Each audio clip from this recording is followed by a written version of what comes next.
வணக்கம் நேயர்களே, பார்க்க இருப்பது தற்காப்பு கலை. தற்காப்பு கலை பொறுத்தவரை தற்காப்பு கலை உத்திகளை மட்டுமின்றி உடல் ஆரோக்கியம் மட்டுமல்லாமல் மனம் வலிமை மட்டுமல்லாமல் சமூகத்தில் ஒரு சிறந்த குடிமகனாக திகழ்வதற்கு இந்த தற்காப்பு கலை உதவுகிறது. காரணம், தற்காப்பு கலை பயிற்சி பெறும்பொழுது உங்களுக்கு அந்த பயிற்சியின் உடலாகவே நல்ல பண்புகள், ஒழுக்க வழக்கம், மனதை ஒருமுகப்படுத்தி தொலைநோக்கு பார்வை, அடுத்தவரை மதிக்கும் தன்மை, சகிப்புத்தன்மை ஆகியவை உங்களை அடைவதால் நீங்கள் ஒரு சிறந்த மனிதராக வளர்ச்சியடைய முடியும். அதால் சமூகம் மேம்படும். இது தற்காப்பு கலையுடைய பயிற்சியின் வாயிலாக மறைமுகமாக நமக்கு ஏற்படும் நல்ல விஷயங்கள் தான். ஆக உங்களுடைய பிள்ளைகள் ஒழுக்கத்துடன் வளரும் பொழுது அவர்களால் படிப்பிலும் மற்ற வேலைகளிலும் கவனத்தை செலுத்த முடியும், மேலோங்கி வளர முடியும். அது தேவை தற்காப்பு பயிற்சி. அதே சமயம் ஆபத்து வரும்பொழுது தற்காப்பை பயன்படுத்தி தப்பித்துக் கொள்ள முடியும், அடுத்தவரையும் காப்பாற்ற முடியும். சரி, பார்க்க இருப்பது ஒரு கழுத்து பிடிக்கான உத்திகளே. உத்தியை பாருங்கள் நேயர்களே. பார்க்க இருப்பது ஒரு எதிரியை நாம் எவ்வாறு கழுத்தில் பிடிபடுவது, நெக் சோக் என்று நாம் கூறுவோம் ஆங்கிலத்தில். கழுத்துப்பிடி. குறிப்பாக எதிரி பலசாலியோ முரடனோ வலிமையானவனோ அவனுடைய கழுத்தின் பக்கவாட்டு பகுதியில் அழுத்தப்படும் பொழுது அவன் இரத்த ஓட்டம், மூளைக்கு செல்லும் இரத்த ஓட்டம் தடைபடுவதால் அவன் தற்காலிக பாதிக்கப்படுவான். நாம் பார்த்த பல பிடி உண்டு, கழுத்து பிடிகள் பார்ப்போம். முதலில் ஒரு 4 விரல்களை செலுத்துங்கள், அவனுடைய சட்டை மேல் பகுதியில் பிடியுங்கள். அடுத்து செலுத்துங்கள் 4 விரலை இழுக்கும்போது இந்த வசம். அடுத்தது இந்த 4 விரல் இந்த ஆள்காட்டு விரலை செலுத்துங்கள், பிடியுங்கள், இழுக்கலாம். அடுத்தது இங்கேயும் ஆள்காட்டு விரல், இங்கேயும் ஆள்காட்டு விரல், இழுங்கள், உங்கள் வசம். இது போட்டு பிடி பல உள்ளது. அதே போல் ஒரு குச்சி இருப்பின், ஒரு குச்சியோ ஸ்கேலோ பேனாவோ போதுமானது. இதில் உங்களை மேலே தாக்கும் பொழுது தடுக்கலாம். அடுத்த கணமே தள்ளி இது பின்பக்கமாக சென்று கழுத்து பிடிபட முடியும். இது உங்கள் வசம். இது போன்று பல புத்தி உள்ளது கழுத்து பிடிக்கு.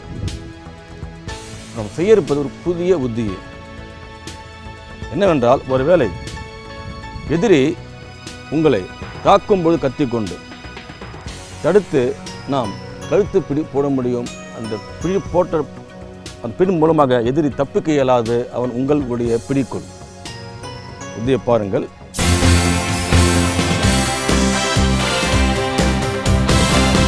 எதிரி மேலே குத்தும்போது கத்திக்கொண்டு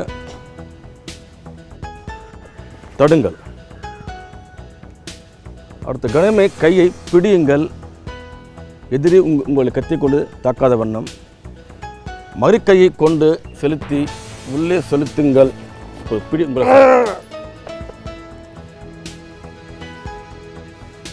ஆக இந்த கையின் ஷூட்டோ பகுதி இங்கும், இந்த சீக்கியம் உடைய பகுதி கழுத்திலும் அழுத்தப்படும் பொழுது தற்காலிகமாக பாதிக்கப்படுவான். இதன் ஆசிரியருடைய துணை கொண்டு பயிற்சி பெறுங்கள். யாரும் தனியாக பயிற்சி பெற வேண்டாம், ஆபத்தை விளைவிக்கும். உங்கள் உயிருக்கோ உரிமையான உடைமைக்கோ ஆபத்தில் மட்டும் இதை செய்யுங்கள், பயிற்சி பெற செய்யுங்கள். மறுபடியும் பாருங்கள். இது குத்தும் பொழுது பிடி பல உள்ளது. குறிப்பாக இது போன்ற பிடி குத்தும்போது இது போன்ற பிடி.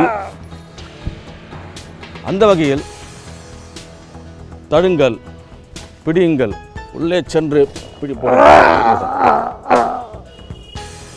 எதிரி மறு கையோ காலையோ பயன்படுத்த இயலாது. அவன் அசைத்தால் இங்க அழுத்து கொடுக்கும்போது அவன் செயல் நின்று போய்விடும். பயிற்சியை பாருங்கள். பாருங்க, இப்போ ஒரு எதிரியோ அல்லது சமூக விரோதியோ உங்களை தாக்கும்போது கத்திக்கொண்டு நாம் தடுத்து நாம் சரி முடக்க வேண்டும். முடக்காவிட்டால் அவன் நம்மை தொடர்ந்து தாக்கிக் கொண்டே இருப்பான். அந்த வகையில் அவன் கழுத்தை நாம் பிடி போட போகிறோம். கழுத்து பிடி போட்டு விட்டால் எதிரியால் எதுவும் செய்ய இயலாது, கைகள் அசைக்க முடியாது, அவன் தற்காலிக பாசவால் பாதிக்கப்படுவான். ஆனால் முறையான ஆசிரியருடைய துணை கொண்டு பெறணும். தனியாக விட்டு பார்க்க வேண்டாம், ஆபத்தில் முடியும். இது தாக்குவது மேலே தடுங்கள். அடுத்து கையை பிடித்து கொள்ளுங்கள், உள்ளே செல்லுங்கள், கை மாட்டு பிடி உங்கள் பாருங்க. சரி, ஒரு வேளை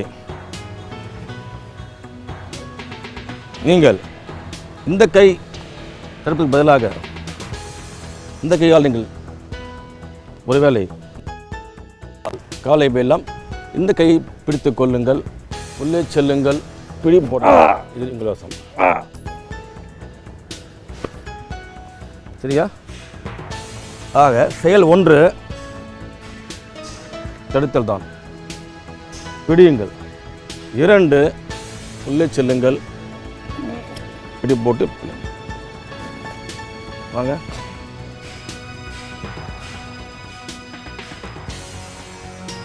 முதல்ல தடுங்க. கையை பிடிங்க, கையை கொண்டு மடக்குங்க, அழுத்துங்க. சற்று நேரத்தில் இந்த பெண்மணி கற்றுக்கொள்ள முடிகிறது. மேலும் பயிற்சி பெற்றுவிட்டால் புத்தி மிக மிக எளிதுதான், எதிரி முடக்கப்படுவான். நீங்கள் வாங்க, நீங்கள் வாங்க. தடுங்க, கையை பிடிங்க, கையை போட்டு மடக்கி உள்ள போங்க. வேகம் அவசியம், பயிற்சி பெறணும். வாங்க.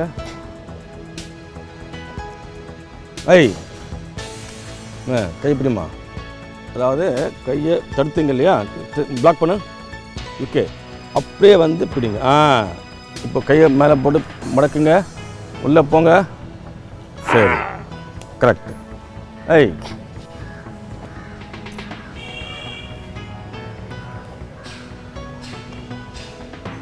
இல்லை இல்லை இல்லை, வரேன். முதல்ல தடுங்க, கையை பிடிங்க. அதாவது கையை வந்து எப்பவுமே நீங்கள் கொடுங்க, தடுத்து இப்படிலாம் பிடிக்க முடியாது. தடுத்த உடனே இழுத்து பிடிங்க, அப்போ தான் பிடிமானம் சரியாக இருக்கும். தடுங்க, முதல்ல இழுத்து பிடிங்க. கையை மடக்குங்க, உள்ளே போங்க, அழுத்துங்க.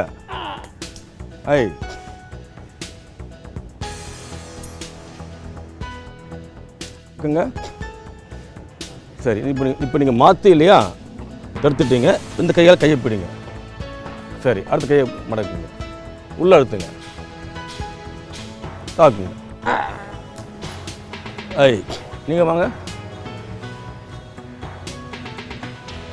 தாக்குங்க, தடுங்க, பிடிங்க, உள்ளே போங்க.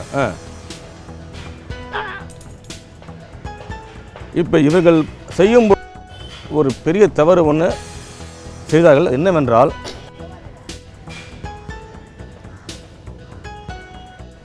தடுத்த பிறகு பிடிக்கும் பொழுது கிட்டே வருகிறது கத்தி. அப்போ தான் நீங்கள் போகிறீங்க. கை அங்கே தான் இருக்கணும், மேலேயே. சரியா? அந்த ஆயுதம் உங்களை இருக்கணும். தடுத்த உடனே அங்கேயே பிடிங்க, அங்கேயே பிடிச்சு அப்படியே போடுங்க லாஸ்ட்.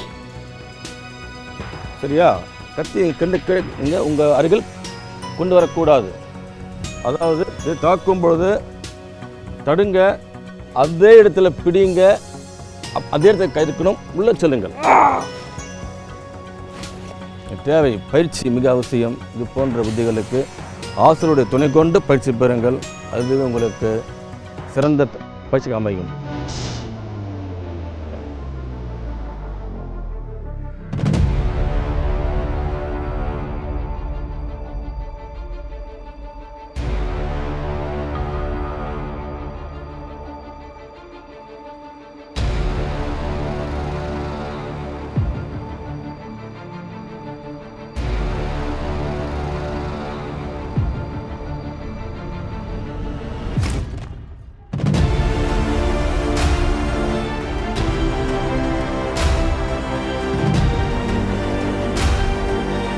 ஒன்று தடுத்தல் தான். தொடுங்க, கையை பிடிங்க. பிடிக்கும் பொழுது உங்களுக்கு இவ்வளவு இடைவெளி அவசியம்.